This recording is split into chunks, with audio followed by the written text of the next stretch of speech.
Ulama-ulama kita zaman akhir seperti sekarang ini sering berkumpul dengan orang-orang soleh, perdalam ilmu agama.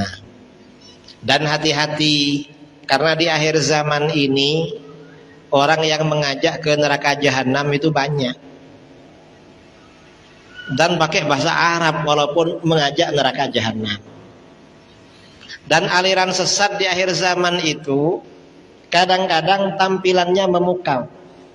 Mengapa? Hafal Quran, bacaannya bagus. Itu aliran sesat akhir zaman. Karena orang yang bacaan Qurannya bagus jarang. Malah yang bagus malah aliran sesat. Dalam hadis riwayat Imam Ibnu Hibban dari Hudzaifah bin Al-Yaman radhiyallahu anhu, Rasulullah sallallahu alaihi wasallam bersabda, "Innama atakhawwafu alaikum rajulun qara'al Qur'an." Sesungguhnya sesuatu yang aku khawatirkan pada kalian. Rasulullah khawatir. Siapa? Laki-laki yang baca Quran. Artinya bukan cuma sekedar baca, kita semua kan baca Quran. Artinya bacaan Qurannya itu bagus. Hatta idza ru'iyat bahjatuhu wa shara ridan lil Islam. Hingga ketika orang itu kelihatan indah karena Al-Quran, Qurannya Masya Allah, dan dia menjadi penolong Islam. Kalau penolong Islam mungkin bisa menjadi imam sholat, ngajar tahsinul Quran, ngajak orang-orang ke masjid, bagus pada Islam. Wa yarahu illa Masya Allah. Lalu orang tersebut berubah Al-Quran pada apa yang dikehendaki oleh Allah.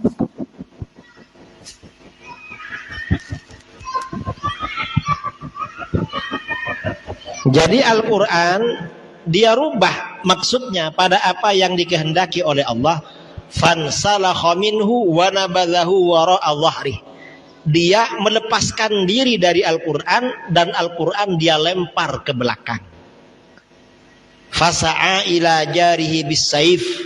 Lalu dia menyerang tetangganya dengan pedang. Kalau dulu pakai pedang, sekarang pakai pistol. Waramahu bisyirki. Dia tuduh tetangganya dengan syirik. Siapa? ISIS. ISIS ini bacaan Qurannya bagus, hafal Quran, ngajak orang kembali pada agama. Lalu umat Islam dibantai sama dia. Yang membantai orang Ahlus Sunnah di Syria, di Irak, Libya, ISIS. Dan menuduh tetangganya yang diserang itu dengan syirik. Para sahabat bertanya, "Ya Rasulullah, ayyuhuma aula bisyirki? Ar-rami amil marmi?" Hai Rasulullah, siapa dari keduanya yang paling berhak menyandang kesyirikan? Yang menuduh syirik atau yang dituduh syirik? Rasulullah menjawab, balir rami. Justru yang menuduh syirik yang paling berhak syirik. Nah, ini artinya apa? Kesimpulan dari hadis ini, Rasulullah khawatir pada orang yang Qurannya bagus. Ini bukan berarti kalau Qurannya bagus jelek, enggak. Kita harus bagus Qurannya. Karenanya orang Ahlus Sunnah harus bagus Qurannya. Mengapa? Khawatir yang bagus ini malah Wahabi semua di Pekanbaru. Jangan kalah.